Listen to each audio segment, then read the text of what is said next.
સમાચારમાં આગળ વાત કરીએ જામનગરની તો જામનગરમાં હાપા યાર્ડમાં તમિલનાડુથી મગફળીની ખરીદી લોકો કરવા વેપારીઓ આવ્યા છે ત્યારે તમિલનાડુથી વેપારીઓ આવતા ખેડૂતોમાં ખુશીની લાગણી જોવા મળી છે।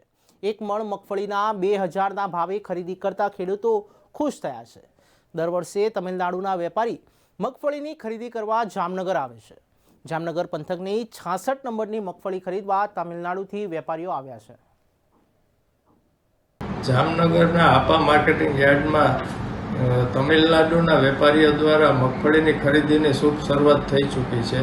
હાલમાં આજથી જ 2 થી 3 તમિલનાડુના વેપારીઓ ખરીદી અર્થે જામનગર યાર્ડમાં આવી પહોંચ્યા છે અને દર સાલની જેમ સિઝન આગળ વધતા આ વેપારીઓની સંખ્યા 35 થી 40 સુધી પહોંચતી હોય છે અને તે વેપારીઓ દ્વારા તમિલનાડુના વેપારીઓ દ્વારા મગફળીની જાત ખાસ કરીને 66 નંબર અને 9 નંબરની જ ખરીદી કરવામાં આવતી હોય છે અને આજે 66 નંબરની એક ભાણવડ તાલુકાના ખેડૂત અશ્વિનભાઈ નામના ખેડૂત દ્વારા 55 ગુણી 66 નંબર મગફળી યાર્ડમાં લાવવામાં આવી હતી, જે હરાજીમાં 2000ના ભાવે એક મણના 2000ના ભાવે વેચાણ થયેલું હતું, જે ચાલુ સિઝનનો સૌથી હાઈએસ્ટ ભાવ છે 2000।